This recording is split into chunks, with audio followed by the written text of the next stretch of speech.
La famille, vous l'avez décrite comme une institution sociale, comme une institution culturelle. Vous avez dit que c'est une invention de l'homme. L'homme a créé la famille. Et en même temps, vous dites qu'on la retrouve dans toutes les sociétés et dans toute l'humanité. Il n'y a pas de société humaine sans cette institution, sans famille. Est-ce que vous voulez dire par là que la famille n'est pas naturelle, puisqu'elle est culturelle? Et en cela, également, ça renvoie à ce qu'on appelle le constructivisme, l'idée selon laquelle les institutions sociales sont construites et inventées par les hommes, etc. Si elles sont construites, elles peuvent être tout à fait déconstruites. Autrement dit, si la famille est une culture, la famille est culturelle, la famille est une construction et une invention humaine, l'homme peut s'en passer, peut décider de ne pas construire de société avec cette institution sociale. Alors là, j'aimerais que ce soit un petit peu plus clair sur cette question. Voilà, du statut d'Afrique. Bon, j'en ai d'autres, mais on va peut-être faire une par une. Et puis si d'autres ont entre-temps des demandes de clarification. Je ne m'attendais pas à ce que vous posez la question, je m'attendais au contraire à profiter de cette occasion pour dire autre chose et de peut-être détailler un petit peu quelques questions qui ont été évoquées au cours de cette intervention. Effectivement, vous avez tout à fait raison, c'est un débat qui est ancien et qui revient, la question de la nature de la culture, mais aussi la question de la famille. Je pense, si ma mémoire est encore bonne, que Kant avait posé ce genre de problème. Est-ce que la famille est naturelle ou culturelle? Lui, il a trouvé, n'a pas donné de réponse directe, mais je crois qu'il a essayé de nous montrer que c'est un paradoxe, c'est complexe d'ailleurs, et que c'est un paradoxe. Je prends une fable que Schopenhauer a citée quelque part, que la question de dans la famille, la question de la relation entre hommes et femmes, comme les porcs épiques. Quand on est séparé, on a froid, mais quand on est lié, on se pique. Quand je parlais de la culture, bien sûr, la culture, ce n'est pas... c'est un ensemble qui est structurant et qui est complexe. Donc, ça ne veut pas dire que la culture est quelque chose qui est changeable. Toujours. Mais dans la culture, il y a quelque chose de fixe, il y a aussi quelque chose de changeable. Et surtout, les cultures qui se basent sur, qui se réfèrent à une religion. Donc, le fait que la structure de la famille, ou l'institution de la famille est commune à toutes les sociétés, d'après ce que disent les anthropologues, à toutes les sociétés humaines, et d'ailleurs ce n'est pas seulement la famille, il y a beaucoup de phénomènes qui sont communs aux sociétés humaines. Il n'y avait pas de contact entre je pense, bien sûr c'est un point de vue personnel, on ne peut expliquer cette présence commune de la famille dans les sociétés humaines que si on suppose qu'il y a une seule origine. Et d'ailleurs, dans les sciences naturelles, il y a beaucoup de questions qui reviennent pour poser la question sur comment ça se fait que des cultures humaines aussi lointaines que les Américains, des hindous ou autres, on trouve des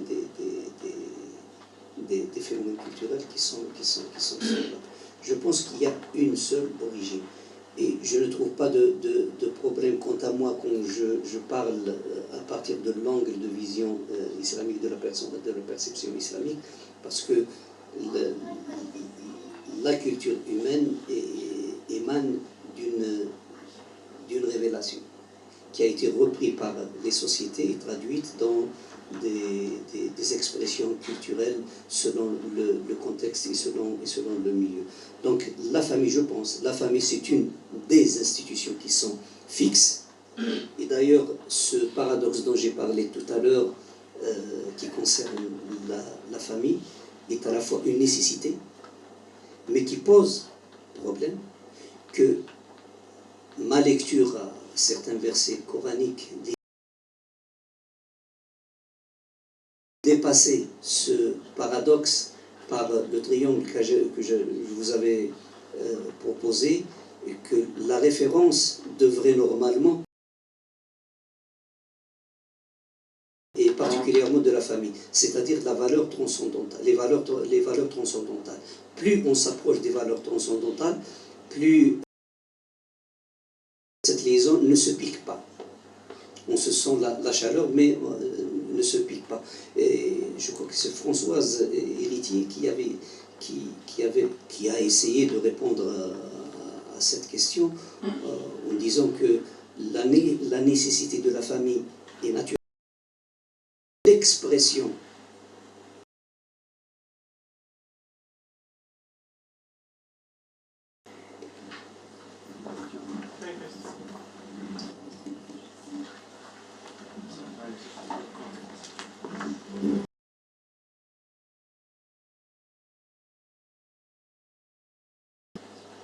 la perception islamique, c'est l'appellation qui a été donnée.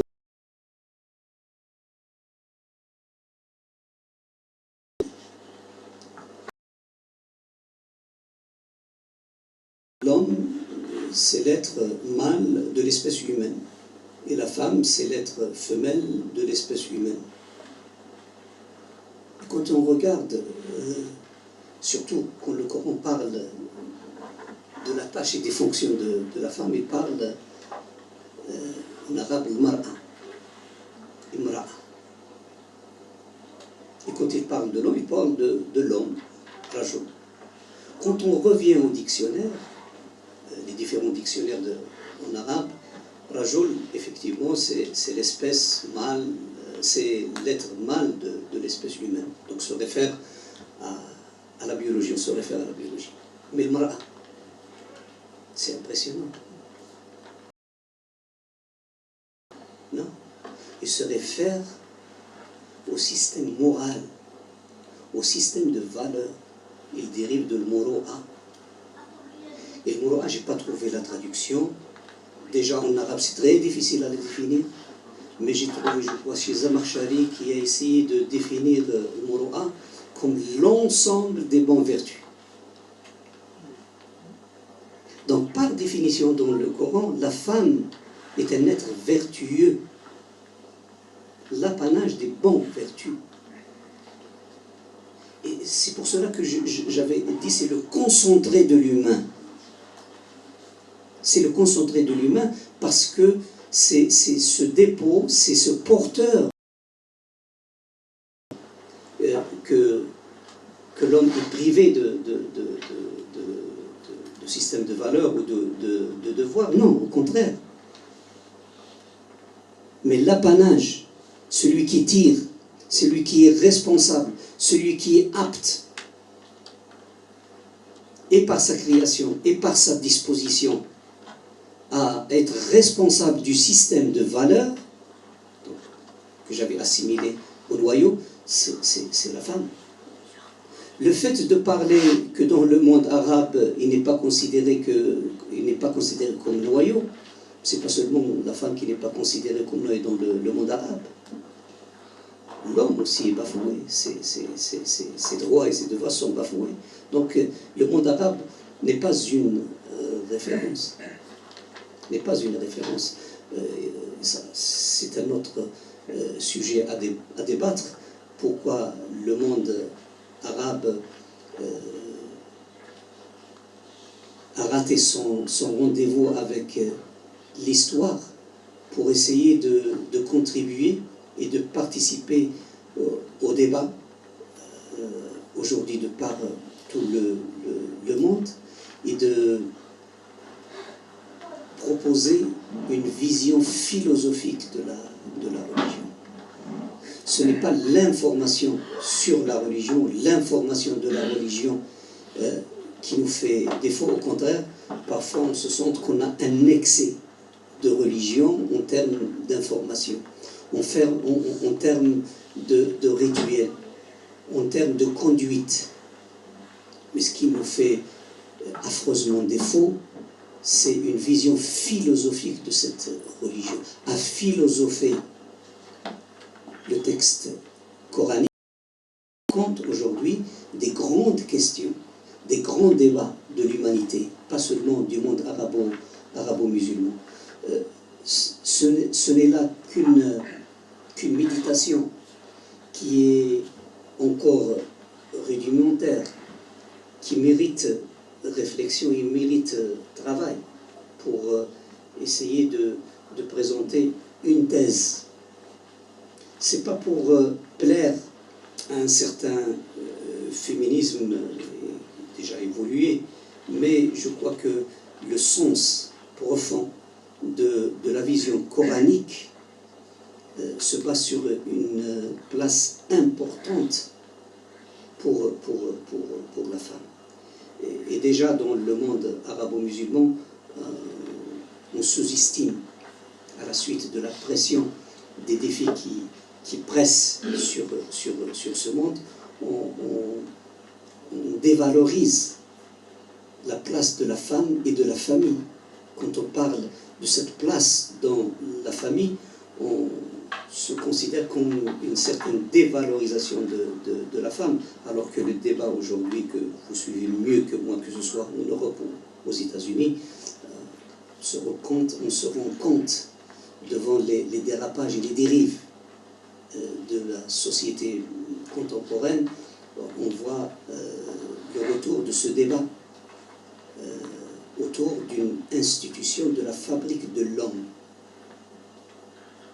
On valorise quelqu'un qui travaille dans une usine qui fabrique les robots, qui fabrique les machines, on le valorise, il a une certaine valeur sociale, mais on dévalorise quelqu'un qui contribue, pas celui qui contribue, mais qui est capital dans la fabrication de l'homme par la fabrication de ce système de valeurs.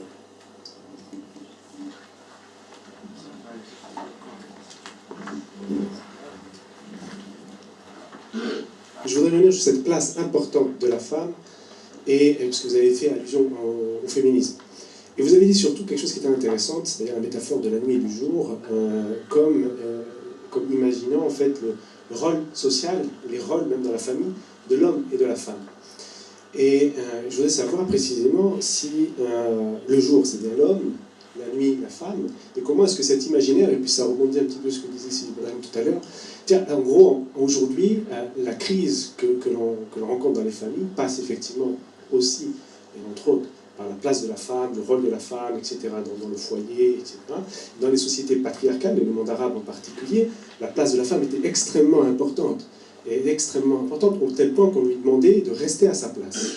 Rester à sa place, mais quelle place la femme a? Celle de la nuit, autrement dit celle de la discrétion, celle du foyer, celle de l'enfantement, et ce rôle procréatif de la femme.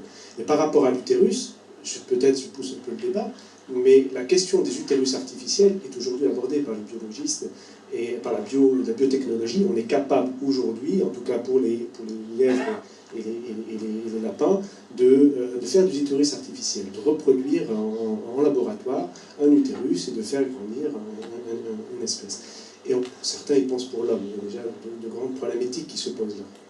Mais voilà, en gros, qu'est-ce que ça veut dire que le jour et la nuit?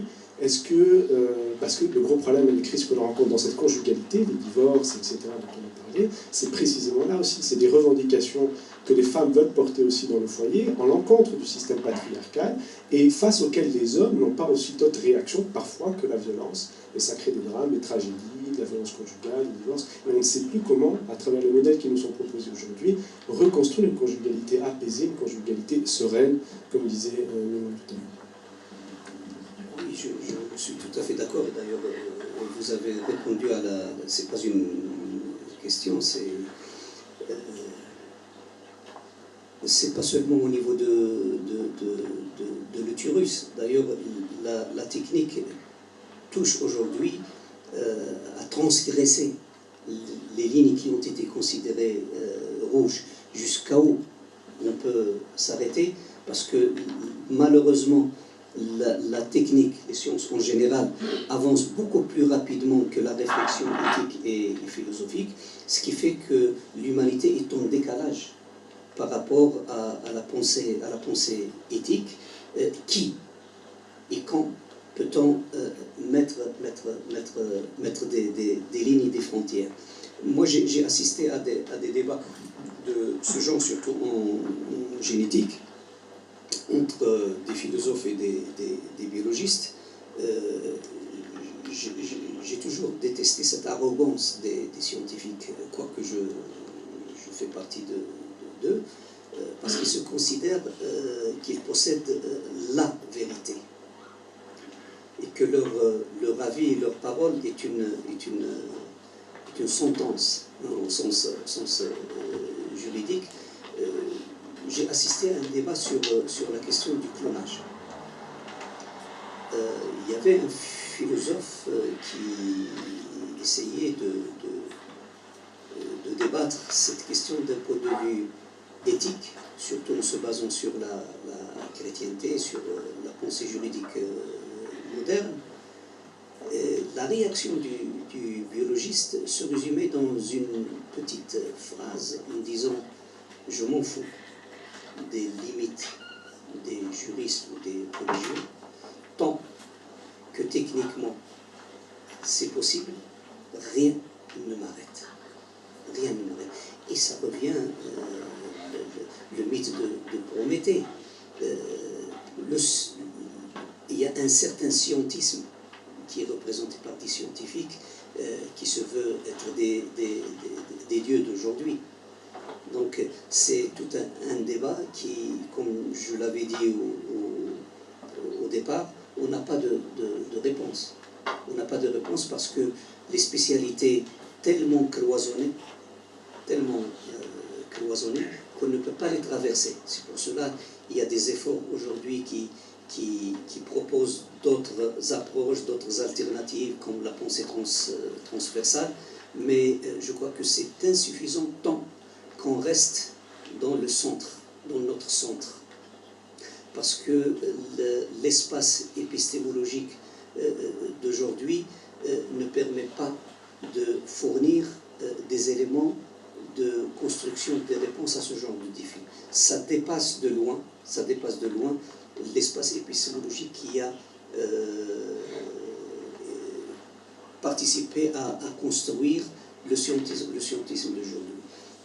L'issue qui est proposée par plusieurs sages, c'est de s'ouvrir sur d'autres expériences culturelles et d'autres expériences historiques. C'est pour cela que j'avais parlé au début de la diversité culturelle, le fait de faire appel à d'autres cultures, de les ouvrir l'une sur l'autre. Peut-être on trouvera les points communs, peut-être chaque culture en traversant l'autre émane une étincelle qui pourrait être un nouveau horizon. Mais dans tous les cas, l'humanité est dans l'impasse devant les menaces qui pèsent grâce aux avancées technologiques et scientifiques. D'ailleurs, on a des indices qui nous alertent du futur proche, pas lointain, à cause de ce déséquilibre sur tous les niveaux. Donc il est urgent que les sages qu'on fait appel à ces sages, que ce soit individus ou d'autres cultures, pour participer à débattre sur ce genre de questions. Mais je n'ai pas de réponse précise à cette question.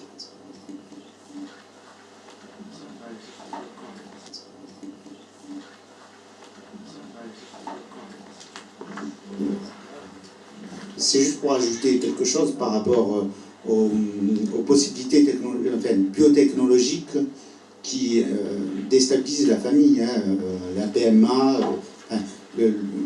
tout ce qui concerne notamment les mères porteuses. Il suffit qu'en France, par exemple, on fasse une loi bioéthique pour que les femmes trouvent refuge, les familles trouvent refuge ailleurs, que ce soit en Argentine, en Russie, pour trouver des solutions à leurs problèmes de stérilité. Donc, du coup, ce que je veux dire, c'est qu'en France, on peut rien faire. Du coup, on est obligé de prendre des mesures de coordination internationale pour essayer de trouver des problèmes, des solutions à ces problèmes de biotechnologie. En ce qui concerne la relation entre la loi et le comportement social des individus et des sociétés, c'est une des questions qui a toujours accompagné les sociétés humaines. Et aujourd'hui, on essaye de faire face à ce genre de transformation. Je parle de métamorphose, c'est pas seulement parce qu'on est en train de passer d'une ère à une autre, tout à fait nouvelle et tout à fait aventureuse. Parce que le problème aujourd'hui, ce n'est pas qu'il y a transformation, ce n'est pas qu'il y a métamorphose. Le problème, c'est que devant ces transformations qui se font rapidement, que ce soit quantitativement ou qualitativement, on se trouve désarmé des moyens pour faire face. Je crois que c'est un précédent dans l'histoire de l'humain. On n'a pas aujourd'hui de moyens, ni d'approche, ni d'institution, ni de solution pour faire face à ce genre. Nous connaissons aujourd'hui dans le monde de la recherche qu'on n'a pas de méthode ni d'approche épistémologique pour accompagner ce genre de modification. On a évoqué tout à l'heure la question de l'avancée scientifico-technologique par rapport à la pensée philosophique ou à la pensée juridique. Et c'est là que réside le grand problème. On est désarmé devant ces transformations qui ébranlent les équilibres traditionnels et anciens. Mais tout à l'heure, j'avais évoqué un schéma d'un triangle où la perception islamique envisage cette relation à deux niveaux, un niveau horizontal et un niveau vertical. Le problème que j'avais vécu moi dans ma recherche scientifique, que les comités bioéthiques ont été construits en aval de l'acte scientifique. Ils viennent après pour arrêter, pour freiner. On peut le faire, mais on ne peut jamais arrêter. On peut freiner l'avancée technologique, l'avancée scientifique, mais on ne peut jamais l'arrêter. D'ailleurs, vous avez évoqué un des exemples, comment on fait aujourd'hui les lois d'un pays en allant à d'autres pays. Moi, je pense, et ça aussi, ça relève de la philosophie du droit, la philosophie juridique, que les lois, tant qu'ils viennent de l'extérieur, ils sont maintenus par un pouvoir. Tant qu'il y a le pouvoir, il y a la loi. Mais quand le pouvoir s'affaiblit, où il n'y a pas de loi, alors là, cette loi éthique ou autre ne peut pas faire loi dans la société. Moi, je pense, et je crois que c'est ma vision à la perception islamique, au lieu d'imposer des lois à l'homme, on construit ces lois à l'intérieur de l'homme. C'est-à-dire, les limites émanent de l'intérieur de l'homme et pas imposées de l'extérieur. C'est ce que j'avais schématisé par les valeurs transcendantales. Donc, dans la perception islamique, chaque être vivant est conscient de ce qui lui revient et ce qui ne lui revient pas. Ce qui est de droit et ce qui est de devoir. Ce qui est permis, ce qui n'est pas permis. Ce qui est licite et ce qui est illicite. Seulement, il y a un autre côté qui n'est pas négligeable, qui nécessite la présence du pouvoir pour maintenir l'ordre. Mais face à de tels actes que fait aujourd'hui un scientifique, qu'entreprend un scientifique dans son laboratoire, seule sa conscience pourra orienter cette recherche. Mais on peut trouver 36 solutions à fuir une loi qui veut freiner, même arrêter l'avancée scientifique. Donc je crois que l'éthique doit venir en amont et pas en aval.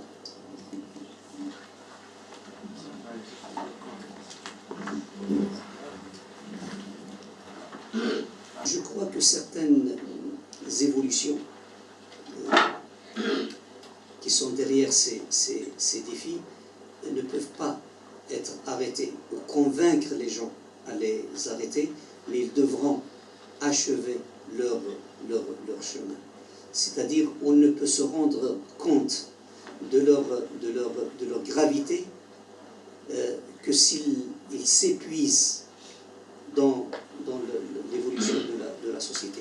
Donc, parfois, c'est vrai, c'est douloureux, c'est peut-être affreux pour nos sociétés humaines, comme c'était le cas en Tchernobyl, mais je crois que le cours des choses devra aboutir à sa fin pour que l'homme prendra conscience de la gravité de ce choix. Donc ce débat qui aujourd'hui partout dans le monde autour de la famille, autour de la question du mariage, de l'éducation, de la parentalité, est très intéressant et très riche. Malheureusement, le prix est coûteux pour les sociétés humaines, mais c'est comme ça. L'homme ne peut prendre conscience de l'évolution des choses que s'il voit directement le résultat de